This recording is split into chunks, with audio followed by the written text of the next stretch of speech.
Commander Al stood with his arms crossed, watching the humans through the observation window. His scales glinted under the station lights, each one marked with symbols of battles won across 3 star systems. He had fought in wars that these soft creatures could not even imagine. Now he had to watch them pretend to be warriors. The training ground below was massive, built to test soldiers from every corner of the galaxy. Today, it was Earth's turn to prove themselves worthy of joining the Interstellar Defense Coalition. Al already knew what the result would be: failure. Humans were too weak, too fragile, too soft. "Commander, the human delegation has arrived," said his aide, a young warrior who still showed respect for protocol. "Let them in," Al said, not bothering to hide the boredom in his voice. The door opened and 3 humans walked in. They wore simple military uniforms, nothing fancy or decorated. The first one was tall for a human, with dark hair and calm eyes. He extended his hand in that strange human greeting. "Commander Al, I'm Captain.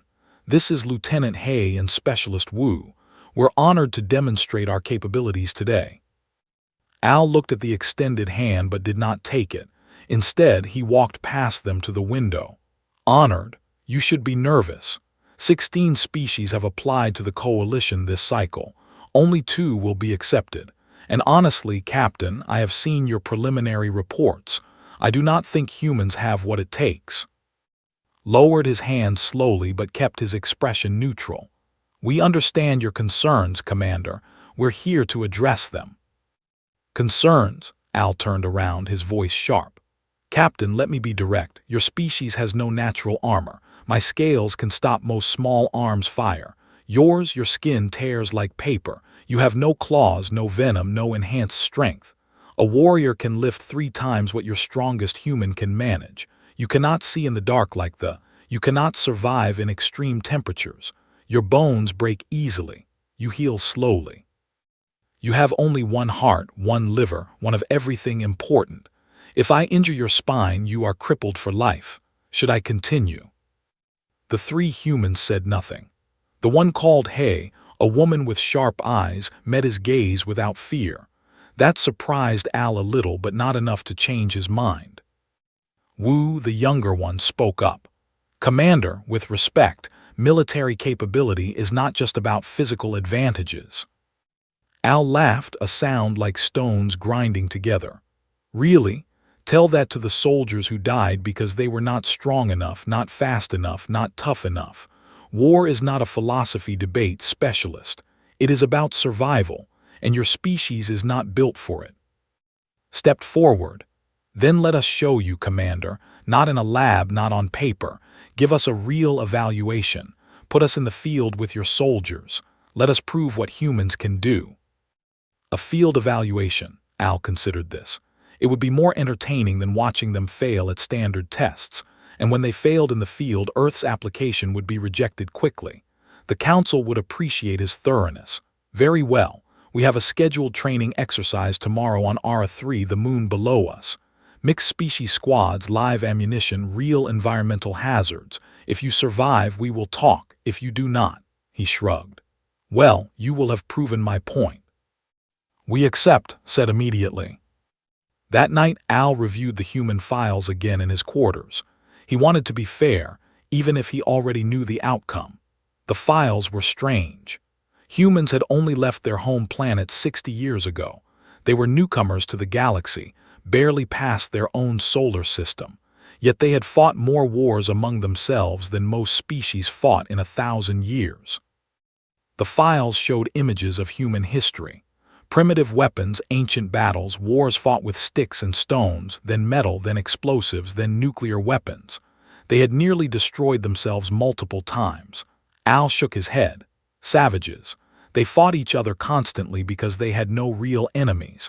No wonder they were so weak. They had never faced true predators, never needed to evolve proper defenses. He closed the files and looked out at the stars. Tomorrow would be simple. The humans would struggle in the harsh environment of Ara-3. They would slow down the other soldiers. They might even get themselves killed if they were foolish enough. And then Earth would be rejected, and Al could move on to evaluating species that actually mattered. The next morning, the soldiers gathered at the transport bay. Al arrived in full combat armor, his weapon at his side. Around him stood warriors from 6 different species, all experienced fighters. The humans arrived last, carrying equipment that looked almost primitive compared to the advanced gear everyone else wore. "Is that all you brought?" asked a massive warrior with 4 arms. He laughed and others joined in. Checked his weapon calmly. "It's what we need." "What you need is better evolution," another soldier muttered. More laughter. Al held up his hand for silence. "Listen carefully. This exercise is simple. We drop on the surface, secure a perimeter, and hold it for 12 hours against automated defense systems. The environment is hostile. Temperature swings of 80 degrees. Thin atmosphere. Rocky terrain. Stay with your squad, follow orders, and try not to die. Humans, you will be in forward positions." Hay raised an eyebrow. "Forward positions, that's where casualties are highest." "Yes," Al said simply. "Is that a problem?" "No, sir," answered before Hay could speak. "We'll take forward positions." Wu quietly adjusted his gear, his face showing nothing. As they boarded the transport, Al watched the humans. They moved efficiently, checking each other's equipment, speaking in low voices. They showed no fear, but that meant nothing. Inexperienced soldiers often did not understand danger until it was too late. The transport dropped through the atmosphere, and Al felt the familiar rush of approaching combat. Even in exercises, his blood heated. This was what we're made for: war, battle, victory. He glanced at the humans one more time. They sat quietly, breathing steadily, eyes focused. Captain met his gaze and nodded once, a small gesture of acknowledgement. Al looked away. It did not matter. By the end of today, everyone would see what he already knew. Humans did not belong in the coalition. They were too weak, too fragile, too human. The transport touched down on Ara-3, and the rear door opened.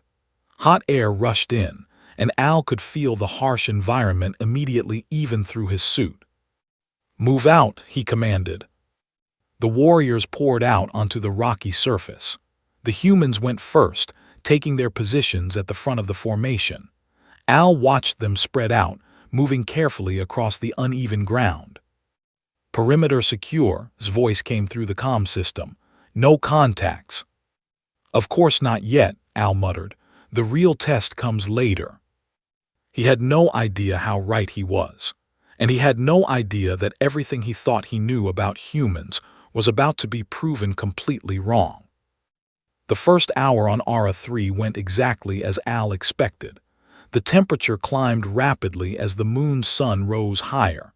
Inside his environmental suit, he barely noticed.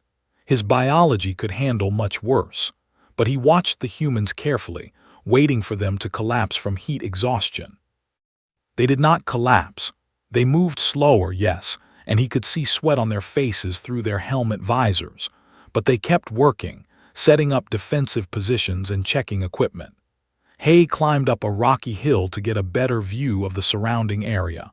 Wu helped other soldiers place sensor equipment, coordinated everything with quiet efficiency.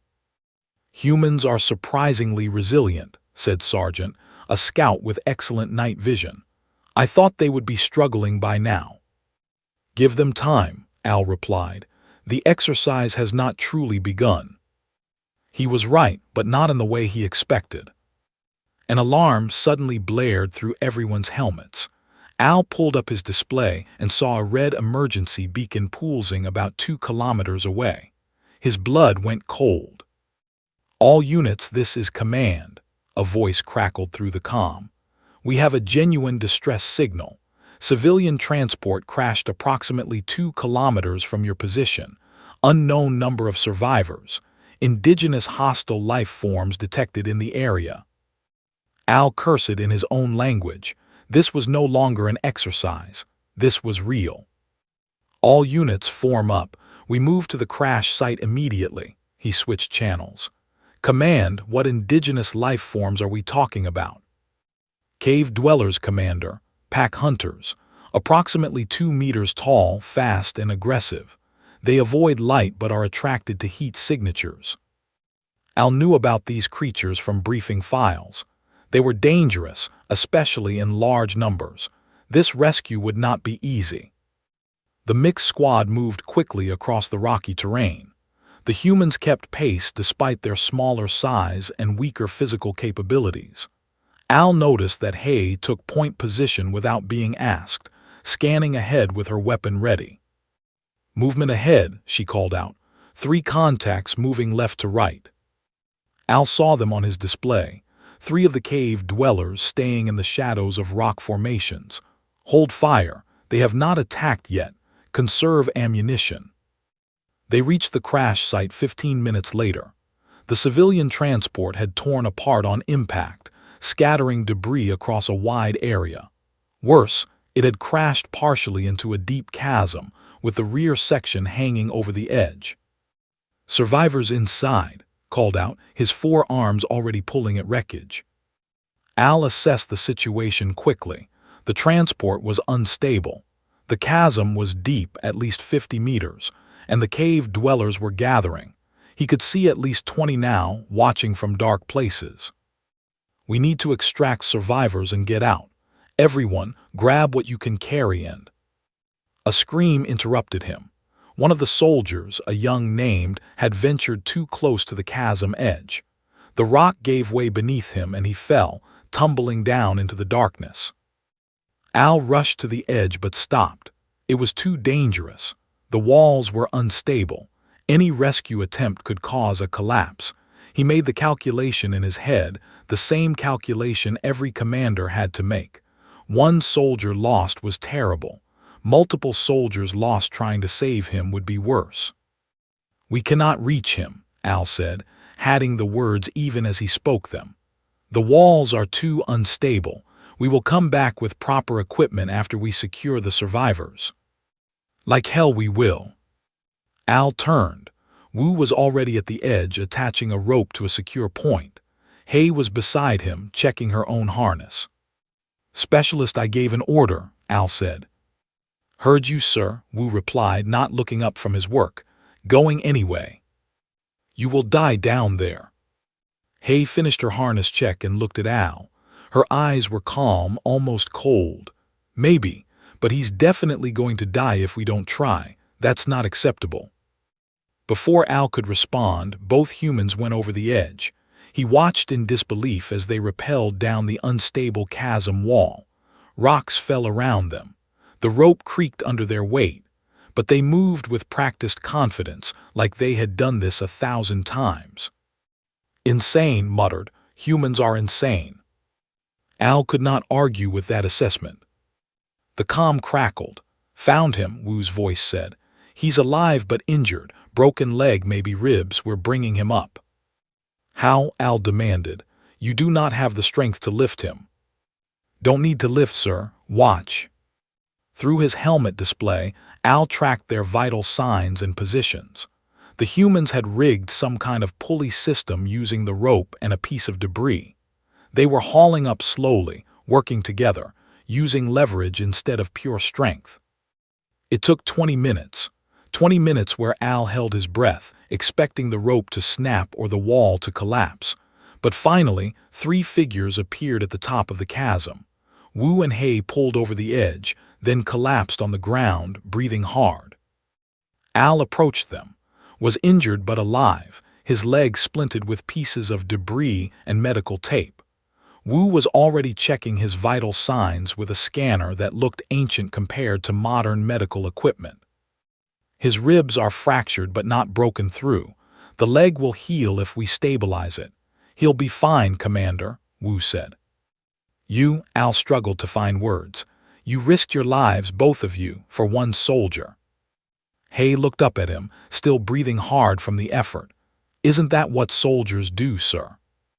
Before Al could respond, the cave dwellers attacked. They came from everywhere at once, using the shadows and rocks for cover. Fast, aggressive, with claws that sparked against armor. The squad opened fire and the sharp crack of weapons echoed across the moon's surface. Form a perimeter around the survivors, Al shouted. Concentrated fire. The battle was chaos. The creatures were fast, faster than most species could track. But Al noticed something strange. The humans were tracking them just fine.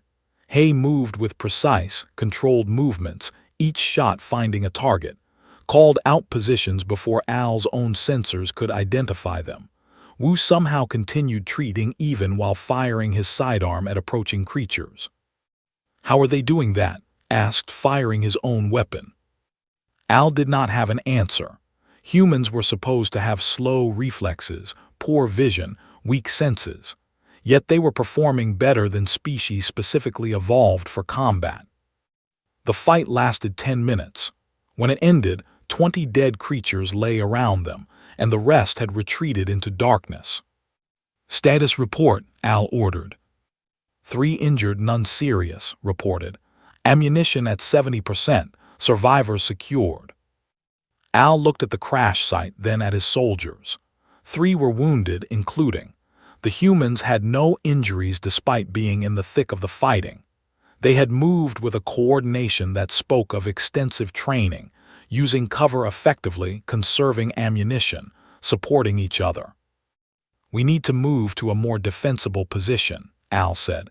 There is a ridge 200 meters north. We hold there until extraction arrives. Extraction, Ada asked. Al checked his display and his heart sank. 72 hours. There is a storm coming. No ships can land until it passes. Silence fell over the squad. 72 hours in hostile territory with limited supplies and wounded soldiers. The mission had just gone from difficult to potentially impossible. Looked at his fellow humans, then at Al. Then we hold for 72 hours, sir. We've done worse. Al wanted to ask what could possibly be worse than this, but looking at the calm expressions on the human faces, he realized something. They were not joking.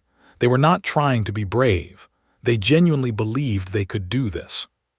For the first time since meeting them, Al felt a small seed of doubt about his assessment of humanity. These soft, fragile creatures had just done something most species would consider impossible, and they acted like it was just another day at work. Move out, he ordered, and humans, good work down there. Nodded once, just doing our job, sir. As they moved toward the ridge, Al found himself thinking about that phrase, just doing our job. What kind of species considered rappelling down an unstable chasm to save one soldier just a job? What kind of evolution created beings so willing to risk themselves for others? He did not have answers yet, but he was beginning to think he had been very, very wrong about humans. The ridge was not much, just a raised piece of rock with some cover, but it was defensible. Al positioned his soldiers carefully, placing the stronger species on the outer perimeter. The humans he kept in the center, still expecting them to be the weak point of his defense. That was his first mistake. The first night was hard. The temperature dropped rapidly, going from scorching heat to freezing cold within hours. Al's suit regulated his temperature automatically, and his natural biology could handle the shifts anyway. The barely noticed. They actually preferred the cold. But the humans should have been suffering. Their species evolved on a planet with relatively stable temperatures. They had no natural insulation, no thick hide, nothing to protect them from these extreme swings. Yet when Al checked on them, he found on watch, completely alert despite the cold. The human had adjusted his gear somehow, layering pieces in a way that trapped heat. Simple, primitive, but effective. You should rest, Al said. You have been on watch for 6 hours. I'm fine, sir, replied. Humans can go a long time without sleep when we need to. How long?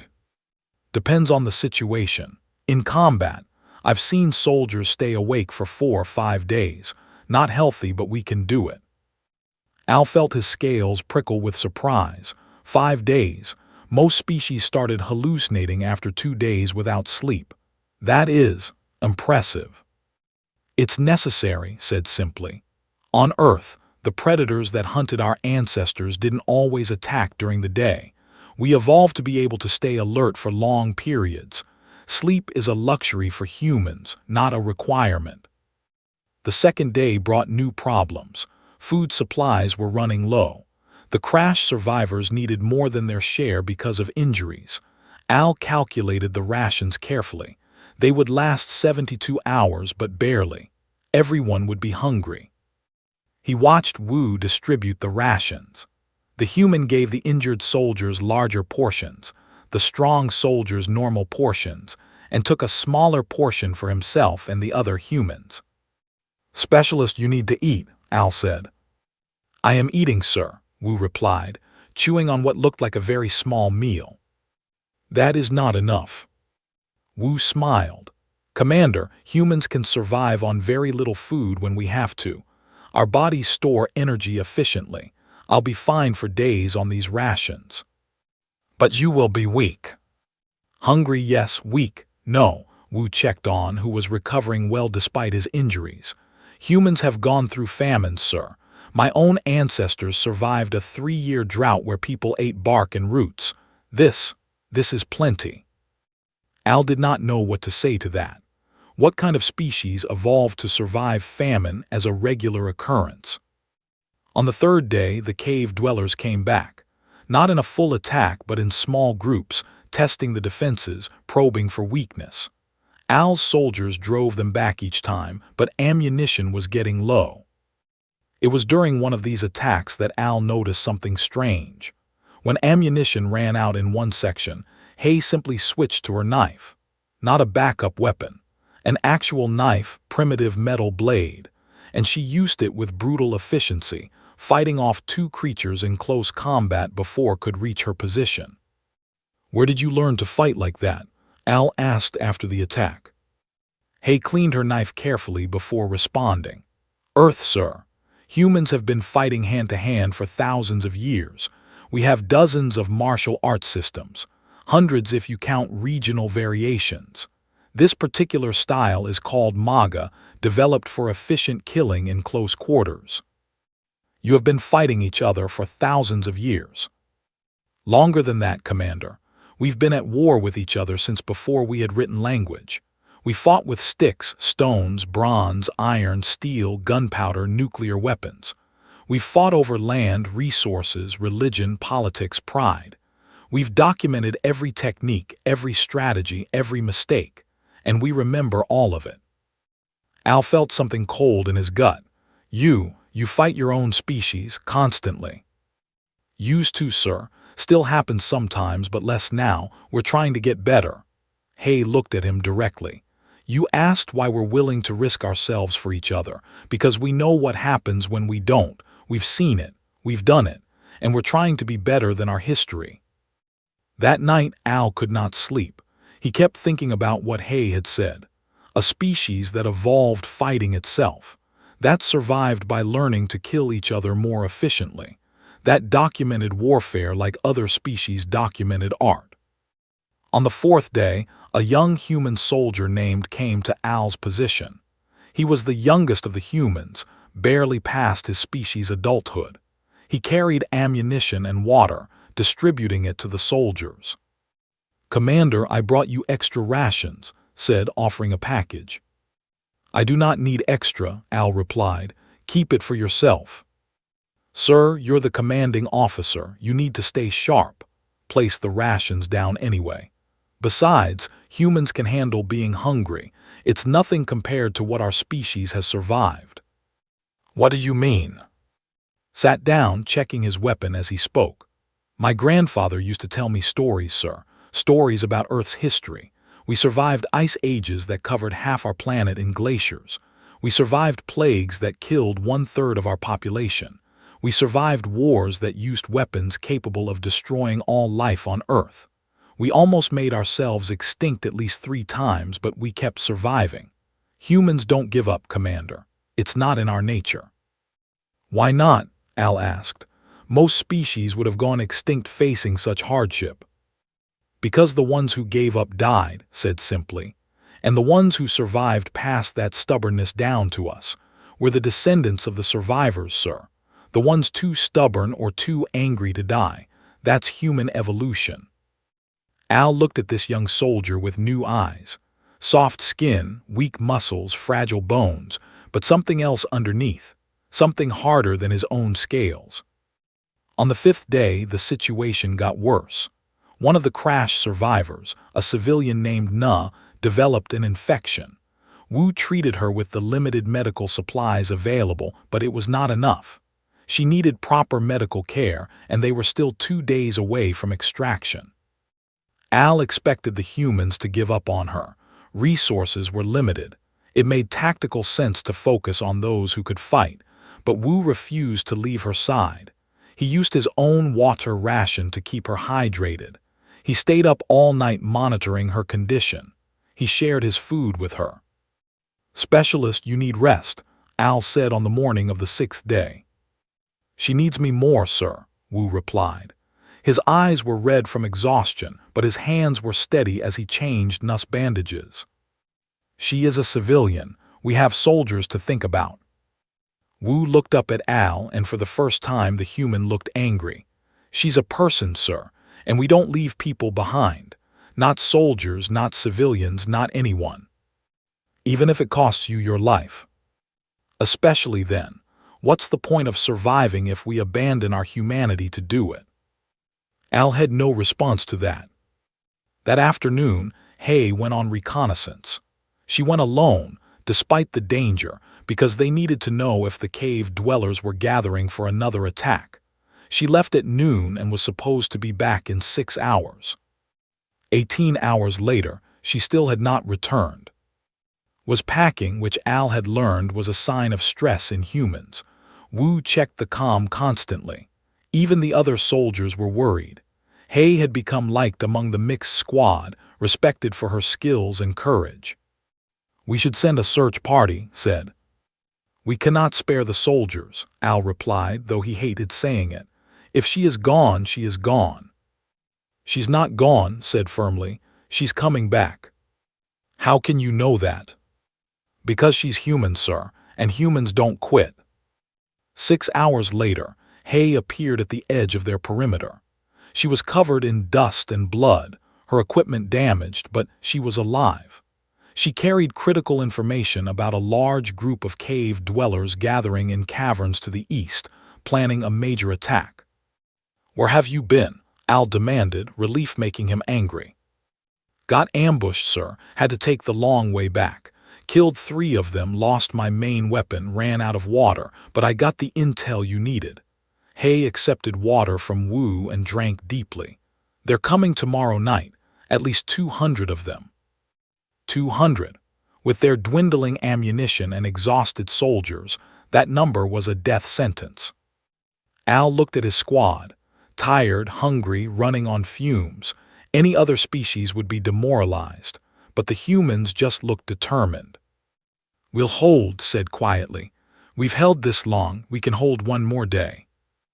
Al looked at these impossible creatures, these soft, fragile, stubborn beings who refused to accept defeat.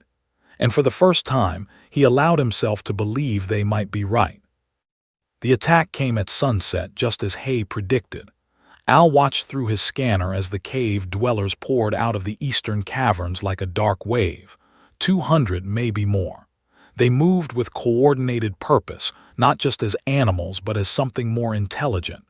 They had learned from their previous attacks. They knew the defensive positions. They knew where the squad was weak. "All positions, check your ammunition," Al ordered. His voice was calm, but his mind was calculating rapidly. They had enough ammunition for maybe 10 minutes of sustained combat. Against 200 enemies, that was nothing. "Checked, sir," responded. "We're at 40% capacity." 40% against 200, laughed, but it was not a happy sound. "We are dead." "Not yet," said. "Commander, request permission to adjust defensive positions." Al was about to refuse. He had arranged the defenses logically, placing the strongest soldiers where the enemy would hit hardest. But something made him pause. The humans had been right about everything else. "Permission granted. Make it quick." Moved fast. repositioning soldiers in a pattern that made no sense to Al. He placed the humans at specific points, not grouped together but spread out. He created gaps in the defense that looked like weaknesses. He positioned the and other strong species not at the front but slightly behind in supporting positions. "Captain, you have created weak points in our line," Al said. "Yes, sir, on purpose. Checked his weapon one more time, trust me." The creatures hit the defensive line like thunder. They came in a rush, claws and teeth flashing in the fading light. The squad opened fire and the sound was deafening. Creatures fell, but more kept coming. They were smart, using their own dead as cover, spreading out to make themselves harder targets. Al fired his weapon with mechanical precision, each shot finding a target. Beside him did the same, but the creatures kept coming. Then he saw what had done. The creatures poured through the gaps in the defense, thinking they had found weak points. But the gaps were traps. As the creatures rushed through, they found themselves in kill zones where multiple soldiers could fire on them from protected positions. The humans had created a maze, and the creatures were being funneled into death. "Brilliant," Al muttered. But even brilliance had limits. The creatures kept coming, and ammunition was running out. "Weapons dry," called out. His ammunition was gone. "Mine too," echoed across the line. Al expected panic. He expected retreat. Instead, he heard something that shocked him to his core. The humans started singing. It was not a pretty song. It was rough, rhythmic, something old and martial. Al did not understand the words, but he understood the purpose. The humans were synchronizing their movements, using the song to coordinate without verbal orders. And they were switching to close combat. Hay moved forward with her knife, her movements flowing like water. She ducked under a creature's claws, drove her knife up into its throat, turned and kicked another one backward into its waiting arms. She moved with absolute confidence, like she had done this 1,000 times. Wu fought beside her, his movements different but equally effective. He used leverage and precision, striking at joints and weak points, making each movement count. Even while fighting, he somehow kept track of the injured soldiers behind him, calling out warnings. Took a hit that should have killed him. Al saw the creature's claws tear through his armor, saw blood spray. The young human should have gone down. Instead, pulled out an injector and stabbed it into his own leg. His eyes went wide, his movements suddenly faster, and he kept fighting. "What was that?" Al shouted. "Combat stimulant," shouted back, firing his sidearm at point-blank range. "Adrenaline booster keeps us going." Al felt his world shifting. They could override their own biology. They could inject chemicals to keep fighting past the point where their bodies should shut down. Coordinated the defense while fighting, calling out positions, directing fire, somehow keeping track of everything at once. When a creature got past the line and headed for the injured, he did not hesitate. He threw himself directly at it, taking it down with his bare hands. But it was not enough. There were too many creatures, too few defenders. Soldiers were getting tired. Even the humans, with all their impossible endurance, were slowing down. A creature got past Al's guard and slashed across his chest. His armor held, but the impact knocked him backward. He stumbled, fell, and the creature was on him, its claws raised for a killing blow. Then Wu was there, pulling the creature off with strength that should not exist in that small frame. The human was wounded, bleeding from multiple cuts, but he fought like he was fresh. He killed the creature and helped Al to his feet. "Stay down if you need to, sir," Wu said. "We've got this." "You are wounded." "Yes, sir, I'll treat it later, after we win." "After we win, not if, after." Al looked around the battlefield. His soldiers were falling back, overwhelmed, but the humans were holding the line. 3 of them, wounded and exhausted, were holding against dozens of creatures. Na, the civilian who had been dying from infection 2 days ago, picked up a weapon. She had no training, no experience, but she started firing anyway. Her shots were wild, inefficient, but she was fighting. "What is she doing?" Al asked Wu. "Surviving, sir. That's what humans do."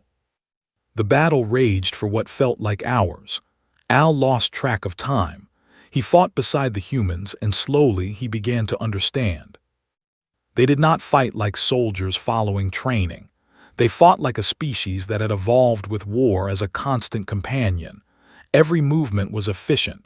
Every strike aimed to kill. There was no hesitation, no mercy, no fear, just pure, focused violence. But it was controlled violence. They did not lose themselves to rage. They stayed tactical, stayed smart, used their environment, helped each other. This was not savagery. This was warfare refined to an art form over thousands of years. When Hay ran out of ammunition completely, she picked up a piece of broken metal and used it as a weapon. When that broke, she used her hands. Al saw her break a creature's neck with a technique that looked ancient and practiced. "Where did you learn that?" he asked during a brief lull. "Earth, sir. That particular move is about 3,000 years old. Still works." Hay was breathing hard, covered in blood. "Humans have been killing things for a very long time. We're good at it." The sun set completely, plunging the battlefield into darkness. The cave dwellers should have had the advantage. They could see in the dark. Most of the squad could not. But the humans adapted. They started using sound, tracking the creatures by their movements and breathing. They coordinated with the soldiers who could see in the dark, creating a network of information. They set small fires for light using debris and chemicals from their med kits. The creatures began to fall back, not retreating completely but pulling away, regrouping. "Is it over?" asked, his voice tired. "No," said, "they're planning something, stay ready." He was right. 10 minutes later, the creatures attacked again, all at once from all directions. It was a desperate, final assault meant to overwhelm the defenders completely. This should have been the end. The squad was exhausted, wounded, out of ammunition. By every tactical calculation, they should fall.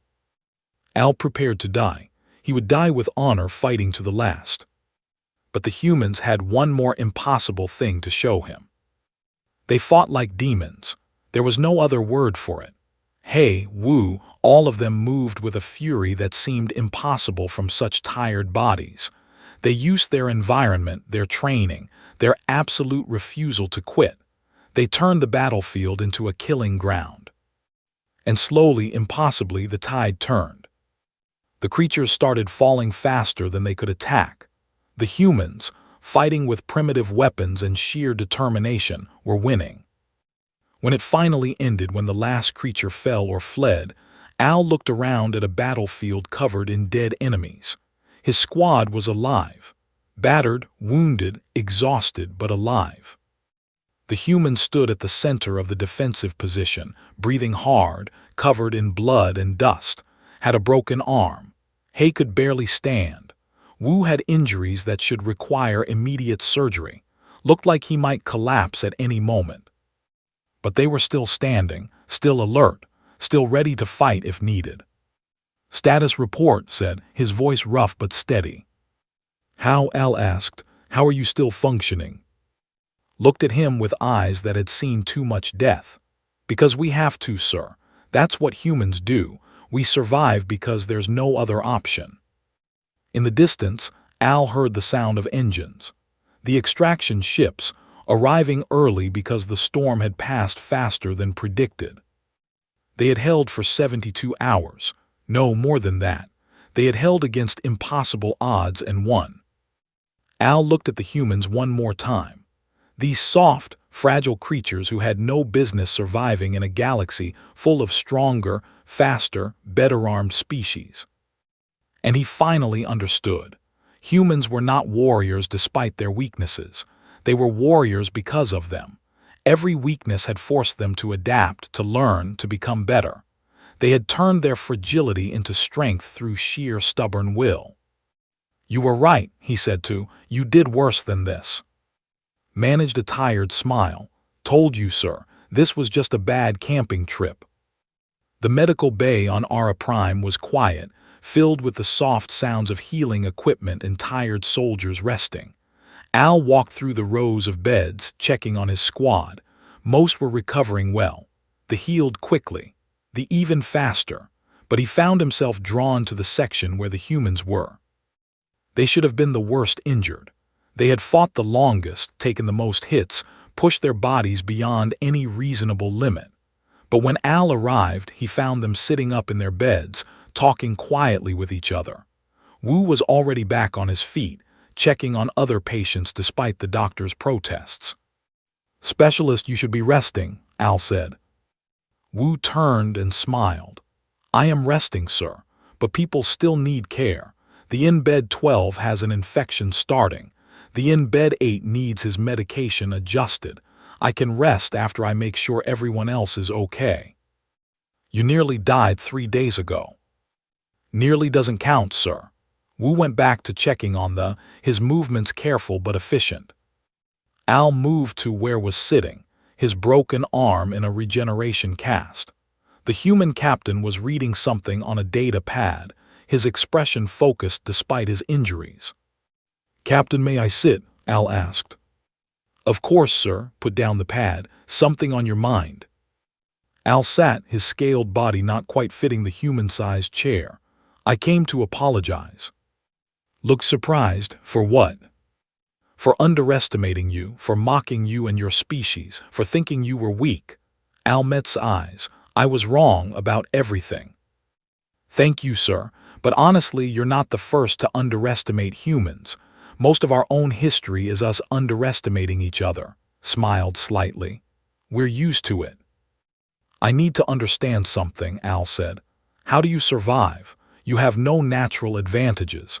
You are physically weaker than most species. You should not be able to do what you did. Yet you not only survived, you excelled. How?" Was quiet for a moment, thinking. Then Hay's voice came from the next bed. She was sitting up, her injuries wrapped but healing. "Can I answer that, sir?" she asked. "Please," Al said. Hay swung her legs over the side of the bed and sat facing them. "Commander, you're right. We don't have scales or claws or venom. We don't have enhanced strength or night vision or regeneration. Nature gave us nothing for defense." "Then how?" "Because nature gave us everything else that mattered." Hay's eyes were intense. "We got adaptability. We got persistence. We got the ability to learn from every mistake and pass that knowledge down through generations. We got problem-solving skills. We got cooperation. And we got spite." "Spite," Al repeated. "Spite," Hay confirmed. "Humans are spiteful creatures, Commander. When the universe says we can't do something, we take it personally. When nature says we should die, we survive just to prove it wrong. We're too stubborn to quit." Wu came back and sat on the edge of his bed. "We evolved on a death world, Commander.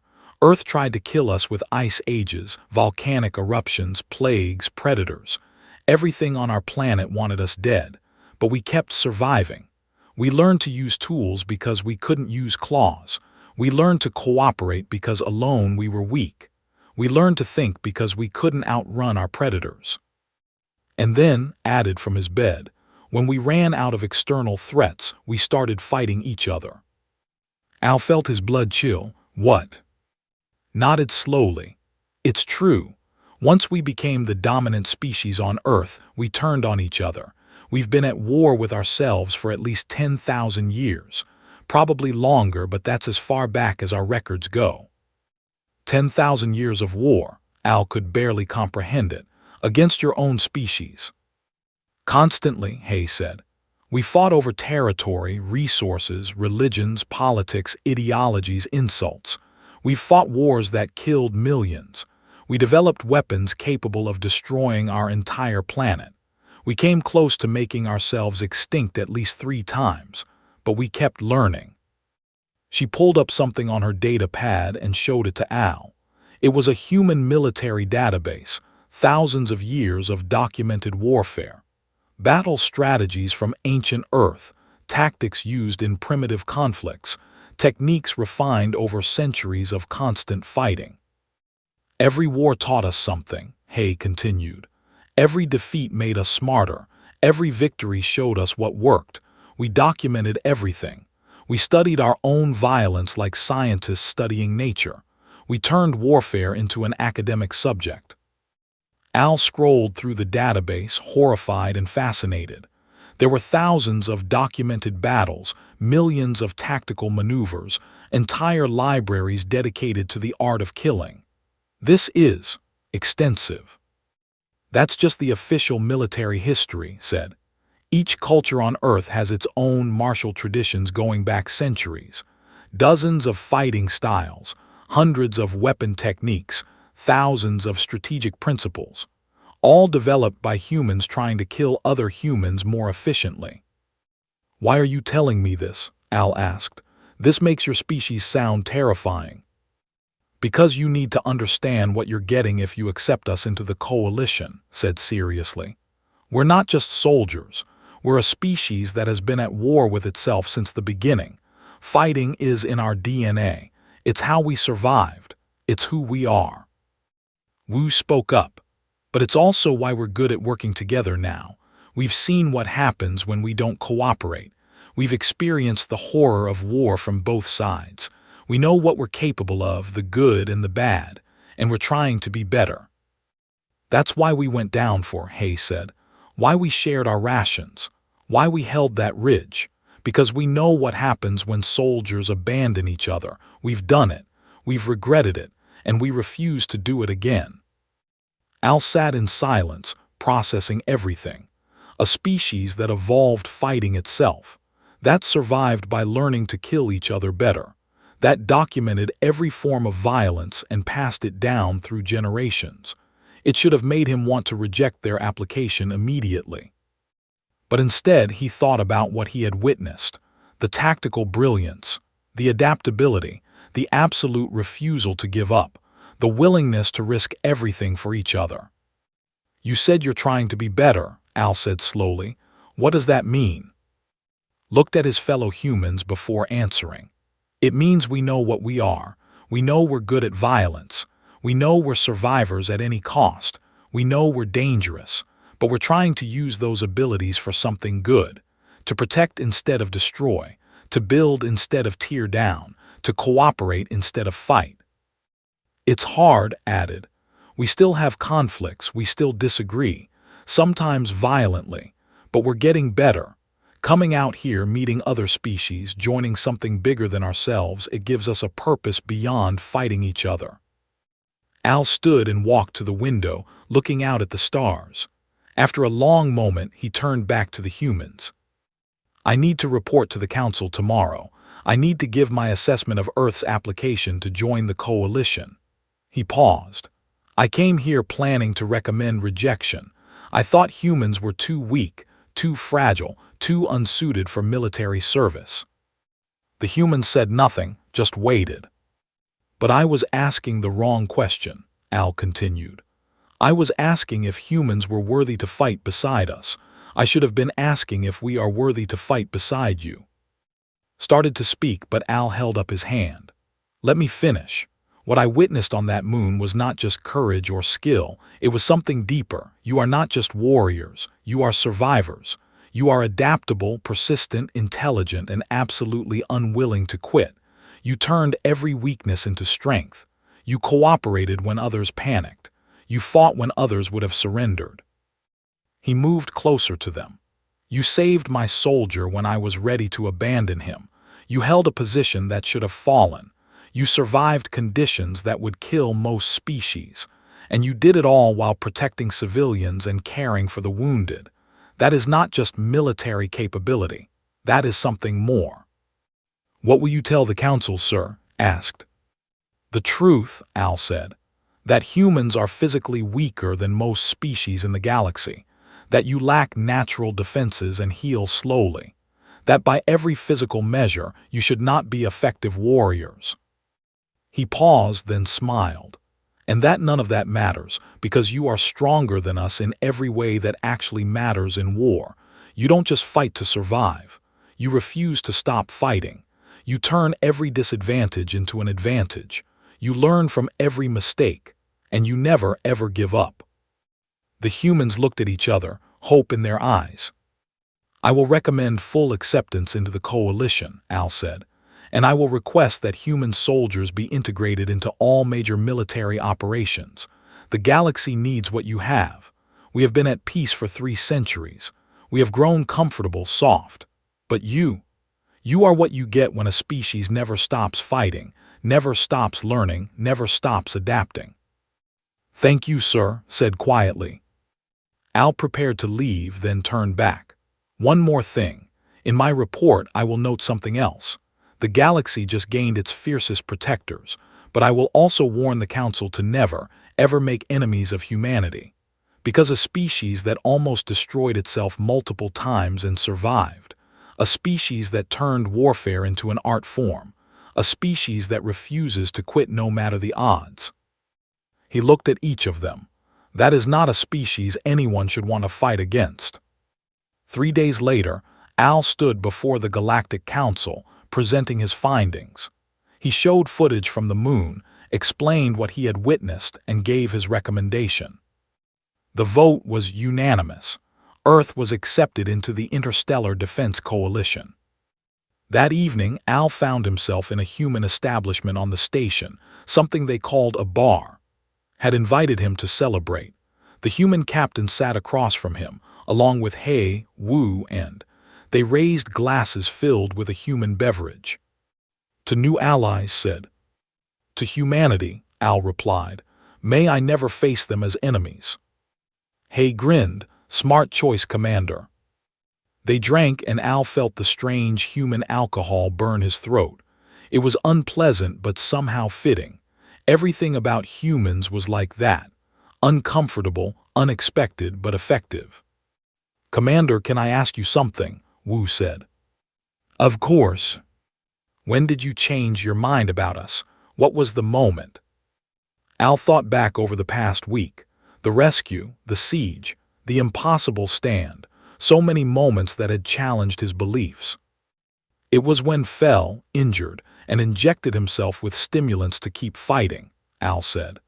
I realized then that you can override your own biology. You can force your bodies to keep functioning past the point where they should shut down. You can weaponize your own pain and fear. He looked at them seriously. Most species fight until they cannot fight anymore. Humans fight until they win or die. There is no middle ground. That is when I knew you were not just warriors. You are something the galaxy has never seen before. What's that? He asked. A species born from war, shaped by war, defined by war, Al said. But trying to use that for peace. You are weapons trying to be shields, predators trying to be protectors, and somehow, impossibly, you are succeeding. Raised his glass again. To the impossible then. To the impossible, they all echoed. As Al left the bar later, walking back to his quarters, he looked up at the stars and thought about the future. The galaxy had been peaceful for centuries, but peace never lasted forever. Threats would come, eventually. Wars would be fought. And when they came, humanity would be there. These strange, fragile, impossible creatures who refused to quit, who turned every weakness into strength, who survived everything their own planet and each other could throw at them. The galaxy had gained powerful allies, and Al prayed to his gods that they would always remain allies. Because a species that had spent 10,000 years learning to destroy itself, that had come within moments of extinction multiple times, that had turned warfare into an art form and survival into a religion. That was not a species anyone should want as an enemy. Al smiled as he entered his quarters. He had come to evaluate human warriors. Instead, he had learned what it meant to truly be a warrior, and he had gained something he never expected. Respect. Deep, genuine respect for these impossible humans who refused to accept their own limitations and survived purely through stubborn determination. The galaxy would never be the same, and somehow Al thought that was a good thing.